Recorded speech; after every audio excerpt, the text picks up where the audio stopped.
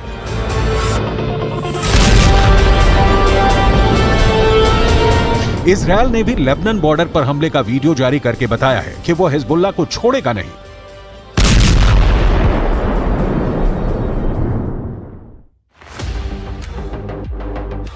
लेकिन अपनी ताकत दिखाने के लिए हिजबुल्लाह ने अपने वीडियो वायरल करने शुरू कर दिए हैं।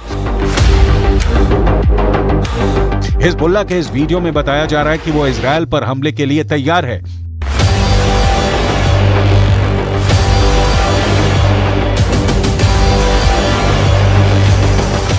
इस वीडियो में हिजबुल्लाह का मैसेज साफ है कि उसका अटैक ऐसा होगा जो इजरायल रोक नहीं पाएगा।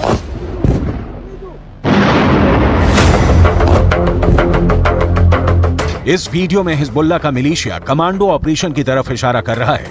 इस वीडियो में हिजबुल्लाह बता रहा है कि उसके कमांडो मोटरसाइकिल पर आएंगे और इजरायल की सेना भागती हुई नजर आएगी। हिजबुल्लाह ने बहुत साफ शब्दों में कह दिया है कि वो इजरायल पर हमला कर देगा।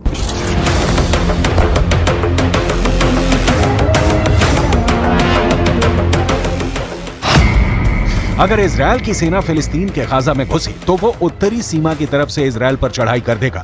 इजरायल और लेबनान के बीच करीब 130 किलोमीटर लंबा बॉर्डर है और यहाँ संयुक्त राष्ट्र की शांति सेना तैनात रही है। इसमें भारत की फौज भी शामिल है। इस वक्त इजरायल को गाजा से ज्यादा इस बॉर्डर की टेंशन है, क्योंकि अगर इजरायल गाजा में घुसा तो हिजबुल्लाह उत्तर की तरफ से इजरायल पर हमला बोल देगा। Fighters fired an anti-tank missile towards Israeli troops. There was a short battle and the situation eventually calmed down. Afterwards, Hezbollah sent drones into Israel and also fired surface-to-air missiles against an Israeli aircraft. All of those two attempts were successfully intercepted by the IDF, but the situation on the northern border remains very tense, and we are monitoring the activities of Hezbollah very closely with additional enhanced capabilities in the north, prepared for any eventuality that may happen. दक्षिण Lebanon और उत्तरी Israel के बीच जो border है वहां तनाव बहुत ज्यादा है। यहां अफरा तफरी के बीच खामोशी है जो तूफान से पहले देखी जाती है। इसलिए यहां के लोगों को भी पता है कि बहुत जल्दी युद्ध का एपी सेंटर गाजा से निकलकर लेबनान तक पहुंच सकता है। यहां तैनात संयुक्त राष्ट्र की सेनाएं भी अलर्ट मोड पर हैं। लगातार पेट्रोलिंग हो रही है। इजराइल की सेना ने अपना गोला बारूद तैयार रखा हुआ है। तोपों से जो गोले फायर किए जाएंगे वो पहले से ही रेडी मोड पर रखे गए हैं। इजराइल की रिजर्व फोर्स भी आसपास के इलाकों में तैनात की जा रही है। ये हमवी गाड़ियां हैं जो लगातार यहां तक फौज पहुंचाने में लगी हुई हैं। 2006 के बाद इस बॉर्डर पर इससे ज्यादा तनाव नहीं देखा गया और अब हिजबुल्लाह की वार्निंग के बाद सबकी नजर ईरान पर भी है और उसके एक दोस्त सीरिया पर भी है।